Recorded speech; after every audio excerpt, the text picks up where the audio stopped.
Plastic ବୋତଲ ସୁବିଧାଜନକ ଲାଗେ କିନ୍ତୁ ଏହା ଧୀରେ ଧୀରେ ମୃତ୍ୟୁର ରାସ୍ତା। ଆପଣଙ୍କ ଶରୀରର ହର୍ମୋନ୍ ସିଷ୍ଟମକୁ ନଷ୍ଟ କରେ। ଏହା ତାଙ୍କ ଭବିଷ୍ୟତ ପାଇଁ ଗମ୍ଭୀର ଆପଦ।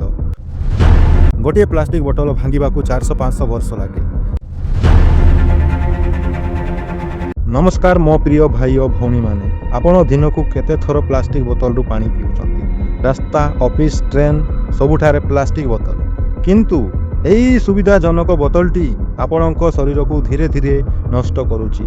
ଏହା ଆପଣ ଜାଣିଛନ୍ତି କି? ଆଜିର ଏହି ଭିଡ଼ିଓ ଶେଷ ପର୍ଯ୍ୟନ୍ତ ଦେଖନ୍ତୁ, କାରଣ ଆଜି ମୁଁ ଖୋଲିବି ପ୍ଲାଷ୍ଟିକ ବୋତଲର ଲୁଚିଥିବା ଭୟଙ୍କର ସତ୍ୟ।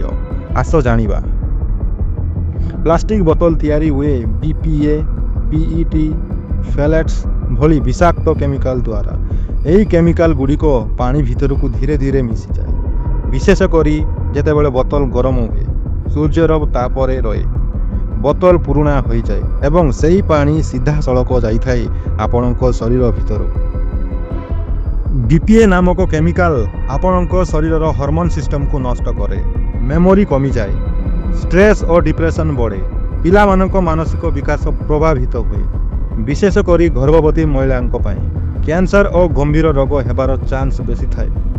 ବୈଜ୍ଞାନିକ ଅଧ୍ୟୟନ ଅନୁସାରେ ପ୍ଲାଷ୍ଟିକ ବୋତଲରୁ ଆସୁଥିବା ବିଷ ଦୀର୍ଘ ସମୟରେ breast cancer, prostate cancer, liver ଓ କିଡନୀ ସମସ୍ୟାର ଆଶଙ୍କା ବେଶୀ ଥାଏ।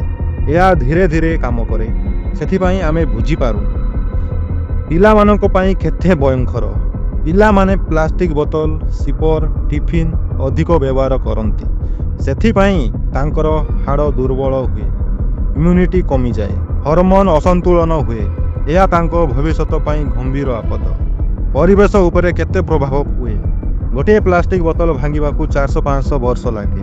ଏହା ମାଟି, ପାଣି, ସମୁଦ୍ର ସବୁକୁ ଦୂଷିତ କରେ। ପଶୁପକ୍ଷୀ ମରନ୍ତି, ମାନବ ଭବିଷ୍ୟତ ଅନ୍ଧକାର ହୁଏ। ତାହେଲେ ଏହାର ସମାଧାନ କ'ଣ? ଆପଣ ଆଜିଠୁ ଏହି କାମ କରନ୍ତୁ। ଆଉ ଗୋଟେ କଥା, ଯଦି ଏମିତି ଇନଫର୍ମେଟିଭ୍ ଭିଡ଼ିଓ ଦେଖିବାକୁ ଚାହୁଁଛନ୍ତି ତାହେଲେ ଆମ ଚ୍ୟାନେଲକୁ ସବସ୍କ୍ରାଇବ୍ କରିକି ରଖନ୍ତୁ। ତାହେଲେ ଆପଣ ଆଜିଠୁ ଏହି କାମ କରନ୍ତୁ। ଷ୍ଟିଲ୍ ବୋତଲ ବ୍ୟବହାର କରନ୍ତୁ, ଗ୍ଲାସ୍ ବ୍ୟବହାର କରନ୍ତୁ। ପ୍ଲାଷ୍ଟିକ ବୋତଲକୁ ଗରମରେ ରଖନ୍ତୁ ନାହିଁ। ପୁରୁଣା ବୋତଲ ପୁନଃ ବ୍ୟବହାର କରନ୍ତୁ ନାହିଁ।